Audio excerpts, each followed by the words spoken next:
Napoleón, en agosto del año de 1798, durante su periplo por Egipto y con la idea de avanzar hacia Siria y liberar al país de los turcos, regresó al Cairo para pasar la noche en el interior de la pirámide de Keops, en Giza.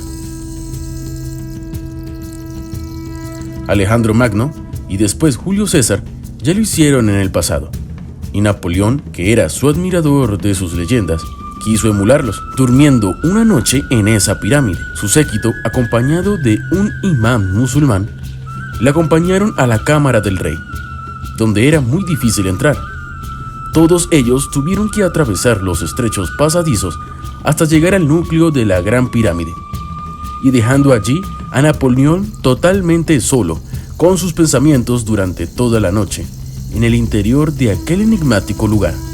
Según dice la leyenda, cuando estaba amaneciendo, Napoleón salió después de haber estado 7 horas en su interior, con la cara completamente pálida y desencajada. Cuando su gente de confianza le preguntó qué había visto, él respondió negando con la cabeza: aunque os lo dijera, no me creeríais. Nunca contó ni dijo nada de lo que contempló esa noche de agosto. Siempre evitó hablar del tema y se llevó el secreto a la tumba. Existen varias teorías conspiranoicas acerca de lo que le pasó a Napoleón Bonaparte dentro de la pirámide de Giza. Aquí te dejaremos 7 de esas locas teorías. Teoría número 1. Una de ellas es la idea de que fue capturado por una especie de trampa oculta dentro de la estructura. Según esta teoría, Napoleón habría sido traído dentro de la pirámide por una fuerza desconocida, y una vez allí se encontró atrapado en un laberinto de túneles y pasadizos secretos. Esta teoría sugiere que los antiguos egipcios habrían construido esta trampa para proteger su tumba de los saqueadores, y que Napoleón había caído en ella debido a su curiosidad y su afán por explorar. Teoría número 2. Otra teoría conspiranoica es la idea de que Napoleón podría haber sido víctima de unas apariciones espirituales de almas atormentadas que habitaban eternamente en el interior de las pirámides. La leyenda siempre ha hablado que dentro de las pirámides han ocurrido sucesos paranormales como las apariciones de espíritus. Según esta teoría, Napoleón habría sido atormentado a lo largo de toda la noche por este tipo de almas fantasmagóricas, las cuales supuestamente no le permitieron escapar hasta que no amaneciera. Teoría número 3. En esta teoría, Napoleón habría encontrado algún tipo de portal temporal dentro de la pirámide y habría sido transportado a través del tiempo. Según esta teoría, Napoleón habría encontrado dentro de la pirámide una puerta temporal que lo habría transportado a una época diferente. Esta teoría sugiere que Napoleón habría realizado un viaje a un futuro o a un pasado lejano y habría vivido o visto allí cosas que lo perturbaran antes de regresar a su propia época. Curiosamente, en el epitafio de la tumba de Tutankamón hay un texto que dice: he visto el ayer, conozco el mañana. Teoría número 4. Esta teoría se basa en la idea de que Napoleón podría haber descubierto algún tipo de tecnología avanzada dentro de la pirámide y que allí habría podido sufrir un intento de secuestro o asesinato por una organización secreta que se había apropiado de esta tecnología para sus propios fines. Según esta hipótesis, Napoleón habría encontrado algún tipo de dispositivo o artefacto que le permitiera acceder a una tecnología desconocida.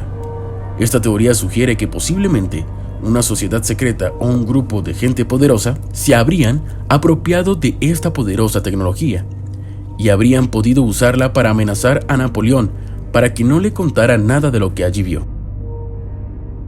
Teoría número 5. Otra supuesta teoría es la idea de que Napoleón se habría visto envuelto o atraído en el interior de aquella pirámide por una fuerza divina o mística, que habría querido comunicarse con él para que cumpliera algún tipo de misión o destino específico. Esta teoría sugiere que Napoleón habría sido elegido por una entidad superior para cumplir algún tipo de propósito místico, y que su entrada en la pirámide habría sido una especie de prueba o desafío para él. Teoría número 6. Otra teoría conspiranoica es la idea de que Napoleón fue raptado por extraterrestres dentro de la pirámide. Según esta teoría, estos habrían estado monitoreando la actividad humana en la Tierra desde hace miles de años y habrían elegido a Napoleón como sujeto de estudio. Al entrar en la pirámide, Napoleón habría sido abducido a una nave espacial, donde habría sido sometido a una serie de exámenes y experimentos. Esta teoría sugiere que los extraterrestres podrían haber estado interesados en Napoleón debido a su inteligencia y su liderazgo, y que habrían querido estudiarlo para obtener información valiosa sobre la naturaleza humana. Esta teoría se apoya en la conspiración de que las pirámides de Egipto están muy relacionadas con el tema de los seres extraterrestres, y hay quien dice que fueron ellos quienes las construyeron. Teoría número 7. La última teoría es que Napoleón simplemente se aburrió y decidió salir a la pirámide fingiendo que algo asombroso pasó adentro. Según esta teoría, Napoleón habría entrado en la pirámide con la intención de ver cosas increíbles y pasar la noche, como así lo hicieron en su día sus admiradas leyendas, Alejandro Magno y posteriormente Julio César. Pero después de toda la noche, no pasó ni vio nada en especial, lo cual le habría hecho desacar su vena de actor, y al amanecer salir fingiendo con cara de sorpresa, como si sus ojos hubieran visto algo fuera de lo normal, y así poder ser el centro de atención como a él le gustaba. Podría ser este motivo por el que siempre evitó hablar del tema y nunca dijo lo que vio exactamente dentro de la pirámide. En definitiva, porque no vio nada. En conclusión, estas teorías conspiranoicas sobre lo que le pasó a Napoleón Bonaparte dentro de la pirámide de Giza son solo especulaciones sin evidencia concreta que la respalde, aunque pueden ser interesantes de considerar. Es importante recordar que la falta de evidencia no significa que una teoría sea cierta o falsa. Es necesario siempre buscar evidencias y estar abiertos a diferentes perspectivas para poder llegar a una conclusión realista y fundamentada. Hasta aquí el video con estas variadas teorías de lo que pudo ocurrir aquella famosa noche. Dale like y suscríbete para que puedas disfrutar de más contenido similar.